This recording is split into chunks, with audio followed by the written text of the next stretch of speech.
First, let's uncover the true nature of Elbaph. Elbaph was actually the land of devils. I believe that Elbaph itself was once a place where devils lived, and here's why. Look at the way Elbaph is spelled. The final letters aren't just F, but PH. This is likely a reference to El Baphomet, a name that comes from combining the Spanish article El with Baphomet, which is associated with devils. In fact, when we saw the forest of Elbaph, terrifying devils, manifestations of children's fears, appeared there. It was as if the scene was directly illustrating Harley's words. The forest sent the devils. In other words, the devils that Oda-sensei has been hinting at recently might have actually lived in Elbaph in the past. In fact, during the film Red commentary screening, when asked about the true nature of Totmusica, Oda-sensei said something very interesting. The existence of devil kings isn't depicted in the main story, but that doesn't mean they don't exist. So in this video, I want to dive into Elbaph and the mystery of devils in the One Piece world, all from the perspective of a Japanese translator. By the way, Volume 111 has just been released. Recently, we've been seeing more and more questions from international readers being featured. Since I live in Japan and Japanese is my native language, I can translate your questions into natural Japanese and send them directly to the Usopp Gallery Pirates. So, I'm opening a Q&A submission for Volume 112.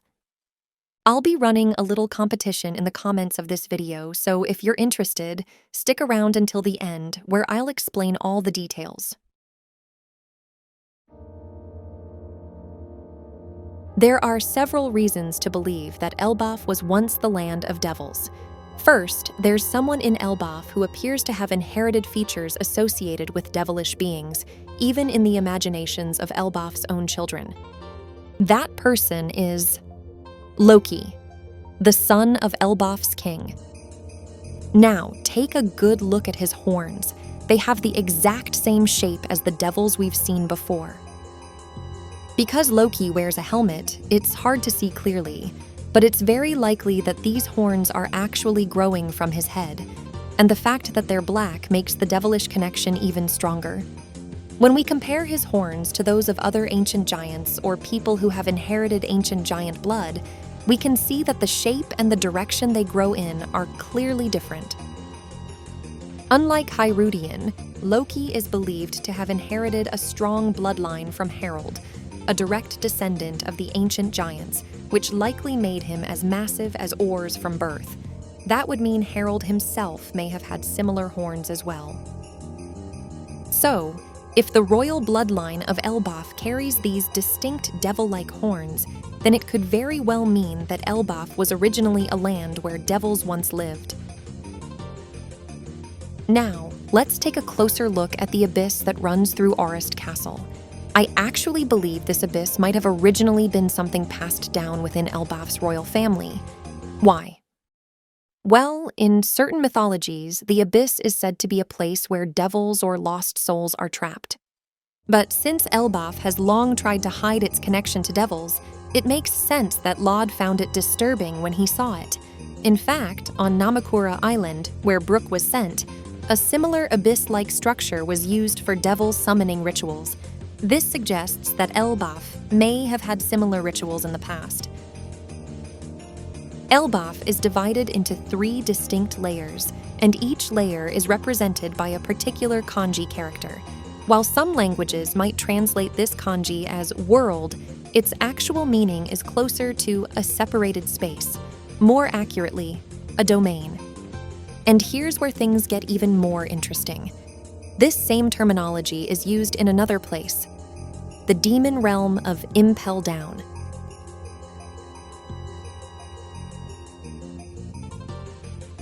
As you all know, Impel Down has symbols that resemble ancient script, and for some reason, its most important guards look like cosplayers dressed as devils, complete with horns and wings. If you take a closer look, you'll notice that Saldith's horns are almost identical to Loki's. Honestly, we've already seen that Impel Down is crawling with monstrous creatures, so it wouldn't be surprising if Elbaph once used the Abyss to summon devils directly from Impel Down. On top of that, Impel Down currently holds some key figures who will likely play major roles in the story going forward, like Doflamingo and Bentham. There's also a chance that Arbor and Weevil are being held there as well. If that's the case, then we could see an event where they emerge from the abyss in Elbaph, as if stepping out from the underworld itself. Back in the Marineford War, the escapees fell from the sky, but in Elbaph, what if we get the opposite? Imagine the Impel Down prisoners suddenly emerging from Elbaph's abyss. That would be a wild twist.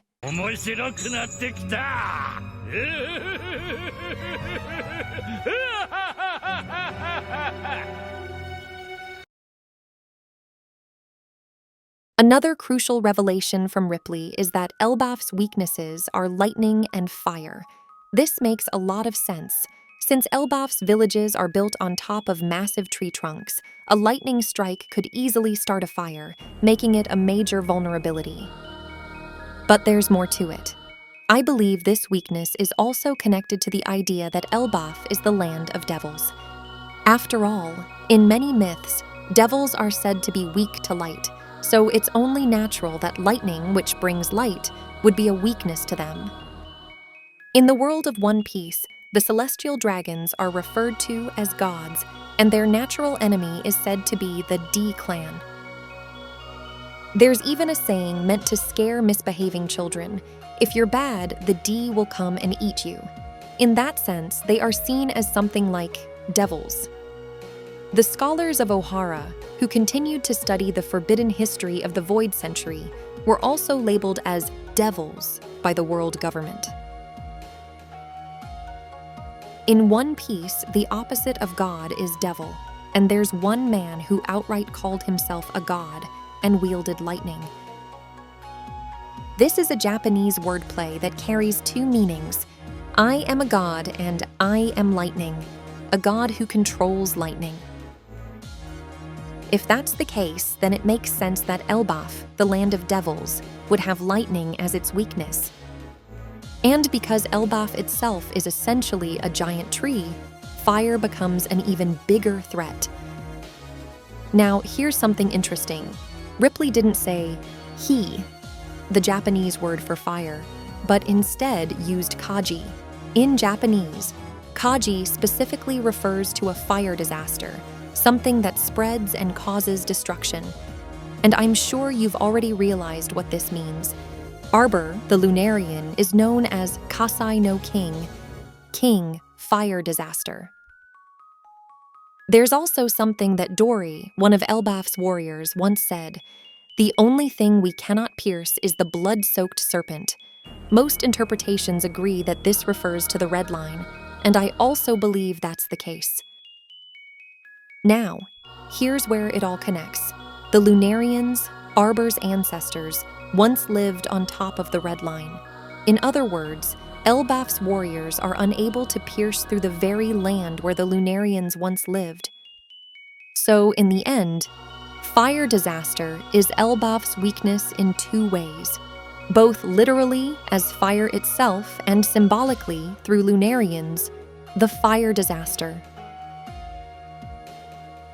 It's often said that crosses can serve as a weakness for devils, so let's take a moment to focus on the crosses that appear throughout One Piece. This makes me wonder, what if, in the distant past, in what could be considered the first world of One Piece, actual devil-like beings existed? And what if crosses were originally used to purify them? On top of that, in the One Piece world, you can also find the Sun Cross, a symbol that combines a cross with a circle in various locations. I believe this symbol emerged from sun worship. The sun god Nika came to be worshipped as a figure who fought against devils. But in truth, Nika may have shared the same destructive nature as other devils. Think about Carmel, who gave souls to fire and stopped the fire disaster. That act was described as the work of the sun god. But what did the children at Sheep's house say when they saw it? It looks like a devil. This suggests that the sun god Nika also carried the essence of a devil, which is why there are various interpretations of Nika in Elbaph today. To control this power, people combined the sun with the cross, symbolizing their alliance with the sun god Nika. Over time, this became the religious symbol of sun god worship, which then spread throughout the One Piece world. Perhaps this is why Oda-sensei always adds a cross to the O in One Piece when he writes it. It could be tied to this hidden lore. Even Ace, who created a sun-like flame, used a cross-shaped attack when he fought Blackbeard, the wielder of darkness. The solar cross seems to appear most often in regions that opposed the world government. In Wano, the same symbol can be found among the junk, and the crest of the Kozuki clan is likely based on a solar cross. Doflamingo moved to a non-world government nation, and that place also features this symbol. The Bible that Kuma was reading has a solar cross-like mark on the back, and the same design appears on his clothing. A nun in Flevence, where the Trafalgar family, a branch of the D clan, once lived, wore a solar cross pendant. The church run by Kuma's Buccaneer family also had a symbol featuring a cross combined with a sun. There is a similar symbol in Thriller Bark. And while slightly different, there's also a solar cross-like design in Enel's temple. When Luffy delivered the final blow to Kaido, the same pattern appeared. With so many connections between the solar cross and nations tied to the sun god Nika, it's hard to believe this is just a coincidence. It was recently revealed that the solar cross isn't only associated with the Great Kingdom's side. The gods' knights who appeared in Elbaph also bear a similar symbol. If you look closely, you can see a mark on their arms, a circle with a cross and crossed bones, which strongly resembles a solar cross. Why do they have this mark on their arms? I believe this is a symbol of their intent to control and wield the power of the devils that once existed. In fact, Sharmrock revealed that the current mission of the gods' knights in Elbaph is to bring it under the world government's control. If that's the case, then claiming Elbaph, once known as the Land of Devils, must be a key objective for the world government as well. Let's take a moment to think about what the world might have looked like 800 years ago. If you were an important figure on the side of the 20 kingdoms, what would you need to do to establish an unshakable rule over the world? There are two key factors to consider. The first is securing advanced scientific technology for yourself. The second is claiming the power of the devils that exist within the One Piece world. When it comes to scientific technology, we know that it was completely erased after the Void Century. There's also an interesting passage in Harley's writings that says, "Humans killed the sun and became gods."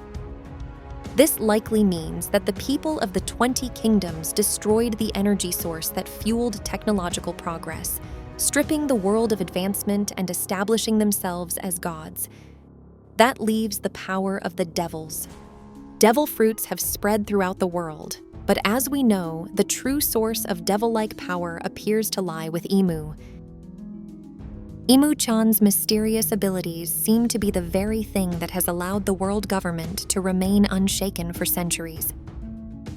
Imu has not only been alive for 800 years, but also possesses the ability to transform into some kind of creature and use an arrow attack similar to what Yonko uses. What's strange is that Yonko is an arrow fruit user, yet she is also able to manipulate the abyss, which has nothing to do with arrows. The 5 elders who appeared in Egghead have also been shown using multiple abilities far beyond what a single devil fruit should allow. This strongly suggests that Imu has obtained multiple unnatural powers at a cost: the ability to remain immortal, to use other people's devil-like powers, and even to freely distribute abilities to others. Imu likely shared this power, at least in part, with the 5 elders and the gods' knights, using it to take control of nations that opposed the world government. However, when it came to Elbaph, things were different. The country was home to the world's strongest giant warriors, making it difficult to bring under control for a long time. But there was one figure who became the key to changing that situation: Harald. It seems that the ones planning to bring Elbaph under the world government's command were Sharmrock and Harald. In chapter 1140, Summers asks Sharmrock, "Are you visiting Harald's grave?" People usually visit graves to mourn someone important to them, which suggests that Sharmrock and Harald were close, possibly even friends. Another thing worth noting is Sharmrock's uniform. There's an S-shaped pattern on both his collar and sleeves, and this same pattern can be seen in places like the Sunlight Tavern and the King's Chamber in Orist Castle. This same design also appears in other nations that likely had ties to the Great Kingdom, including Elbaph, Shandora, and Wano. I believe that Sharmrock's jacket was a gift from Harald. In the Mokomo dukedom, there is a tradition where guests exchange clothing as a sign of friendship. Considering that Gerd had human-sized clothing prepared, it's possible that Elbaph has a similar cultural practice. If that's the case, Harald may have given Sharmrock a human-sized jacket with the S-shaped pattern as a token of their friendship. The fact that the abyss in Orist Castle's King's Chamber still exists suggests that Sharmrock may have used it in the past to travel to Elbaph and meet Harald. The giant gatekeepers who spotted Sharmrock said, "There's no way we'd mistake him. Red Hair has visited Elbaph many times." But this time, the one they actually saw was Sharmrock. It's possible that some of the times they remember Red Hair visiting Elbaph were actually cases like this, with Sharmrock, not Shanks. 14 years ago, Harald was supposedly killed by Loki, but I believe the God's Knights were also involved in that battle. One of the biggest clues is the damage left in Orist Castle. Many might assume that this was caused by Loki's ability, but I want to present another possibility: Sharmrock. Chapter 1138 revealed that he can completely erase his presence at will. This was also mentioned in Volume 4 Billion, where it was described as a type of hockey known as Observation Killer, an ability that Shanks himself possesses. If Sharmrock participated in the battle without Loki noticing, then the damage in Orist Castle could be explained by his saber infused with Cerberus's power. Sharmrock and Harald were likely working together to bring Elbaph under the world government's control, but the ones who tried to stop them were Loki and Yarul. However, because Loki ended up killing Harald, Elbaph severed its connection with them, and their plan to take control of the country was halted, at least until now. What's interesting is that Walrus School was actually established under Harald's orders. At Walrus School, some of the children see Nika as a figure of fear. While many warriors in Elbaph worship Nika, it seems that the children have been taught to fear him instead. This makes sense if Harald was deliberately trying to instill the idea that Nika is something to be feared among the children of Elbaph. There are probably teachers like Saul who genuinely want to protect the children and ensure their peace, but it's also possible that some teachers, knowingly or unknowingly, were following Harald or the world government's will by portraying Nika as a terrifying figure. Now, let's take a look at the cover story featuring the walrus. The title of this cover story is "A Stern Walrus and Law Plotting Something Evil." This could be a hidden message suggesting that Walrus School itself was part of Harald's larger scheme. According to Yarul, both Loki and Harald struggled to become like Nika. It's been said that Loki once pulled an unbelievable prank in Elbaph, and when that scene was shown, he was striking a pose just like Nika's, one hand on his head, the other clutching his stomach as he laughed. This is the exact same pose Luffy made when he first awakened as Nika. It's also a pose that's often drawn when Nika is playing tricks or attacking in a mischievous way. It's possible that the original Nika was a prankster, and the claim that he once destroyed the world might have just been one of his pranks taken to the extreme. Loki may have learned about this and gone around pulling pranks himself, trying to embody Nika in his own way. This mischievous side of Nika is something that Oda-sensei even wrote about in his concept notes, so there's no doubt that it's an important part of Nika's character.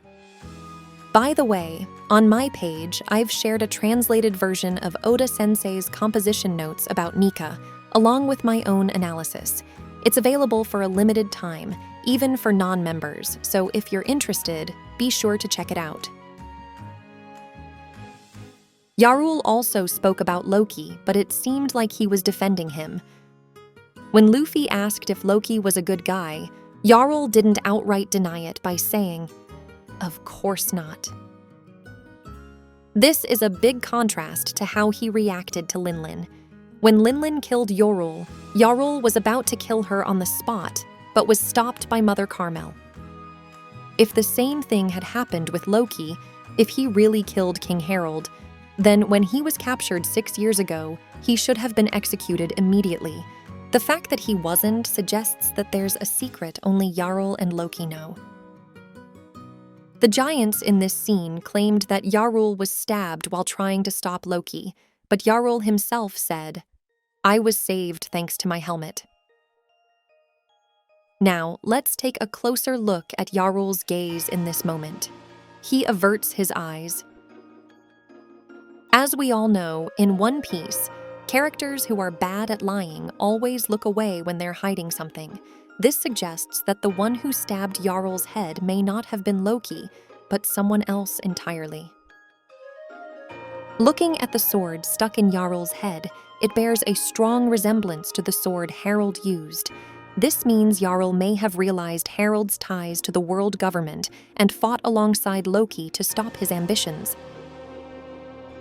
According to Ripley, Harald prioritized trade and diplomacy with other nations, but in doing so, he clashed with the village elders who valued Elbaph's traditions. Meanwhile, Loki seems to hold a strong sense of warrior's pride, as seen in how he taught Wolf about a warrior's honorable death. This suggests that, at his core, Yarul's beliefs may actually align more closely with Loki's. One thing worth noting is how easily giants are deceived. Dory mistakenly believed that the Straw Hat crew was responsible for the bomb that Giardino planted. Oimo and Kashi were tricked with a false promise and ended up guarding Enies Lobby's gates. The person who deceived the giants of Elbaph and created a connection between them and the world government was Carmel. The giants likely don't even realize that they are being weakened. If they continue to become more docile, the world government eliminates a major military threat, while at the same time using their intelligence to further deceive and control Elbaph's giants. Eventually, they could fully take over this land of devils. After witnessing all of this, Loki now openly calls the gods' knights trash. The word Gomikuzu literally means garbage and scraps. There's one other person who uses this term when referring to the celestial dragons. Garp. Loki also has a habit of childish taunts, like saying baka, idiot, and he refers to animals by their species names. Something about him feels similar to the monkey family. Let's take a closer look at the meaning behind the still mysterious words of Louis Arnault. And yet, everything in this land of grand mysteries. Elbaph. If I were to leave just one message here, I would ask you to remember this. You must not stay in Elbaph for too long. Up until now, I've proposed the idea that Elbaph is the land of devils. If that's true, then it's possible that devils still inhabit this land, continuing to steal souls from humans.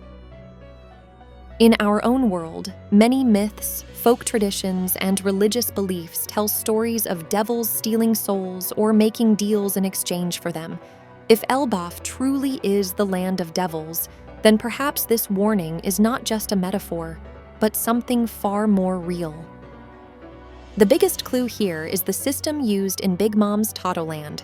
In Totoland, every 6 months, residents are asked the question, leave or life. They must give up a portion of their lifespan in exchange for the right to live within Big Mom's territory. We know from Elbaph's flashback that Big Mom's concepts of tea parties and a nation of many races were influenced by Mother Carmel. If that's the case, then it's highly likely that the system of offering lifespan in exchange for residency is also based on her experiences in Elbaph. That means the people of Elbaph might have been forced into contracts with the devil they worship as the god of Elbaph. One key detail to consider is what Dory said about the god of war, Elbaph. He told Luffy that no matter what, the words of their god are absolute. That's why Dory and Brogy have continued their endless duel on Little Garden, because they are bound by their god's decree. If this so-called god of war, Elbaph, is actually a devil, then it's possible that the giants were granted the right to live in Elbaph in exchange for obeying him, without having their lifespans taken. Now, some of you might be wondering, if Elbaph's people are bound by contracts with a devil, then how were Carmel and the children at Sheep's House able to live there freely? Carmel possessed the soul fruit, a devil's power. Even if her lifespan was taken, she could steal life from other giants or outsiders and redistribute it to herself and the children, allowing them to remain in Elbaph without losing their own lifespans. As for Gabon, his situation is still a mystery, but one possibility is that his strong haki somehow neutralized the devil's power. As I mentioned earlier, giants are easily deceived. They were tricked by Harald, a descendant of devils, and they were also fooled by the so-called god of Elbaph, who may actually be a devil. If that's the case, then wouldn't it make sense for Usopp to be the one who exposes the truth and saves them? Back in Dressrosa, it was Usopp who revealed the massive lie that had deceived an entire nation. Perhaps he will be the one to uncover the great lie that has taken root in the land of Elbaph as well. To expose a grand lie, you need a liar. All right, is anyone still watching up to this point? If you are, let me know. Now, it's finally time to kick off the SBS competition. The rules are simple. Start your comment with the hashtag #DawnDusk, then write the question you'd like to send to Oda-sensei. From all the submissions, I'll pick about 10 questions with the most likes, and from there, we'll decide which ones to send. As you all know, I usually don't ask for likes or subscriptions in my videos, but I do keep track of who's subscribed and who leaves comments frequently. So, as a small thank you advantage, I'll personally give some likes to those who have been actively supporting the channel. Of course, if you're new here, don't worry. I plan to hold this competition every time a new volume is released, so I'd love for you to come back and join next time too.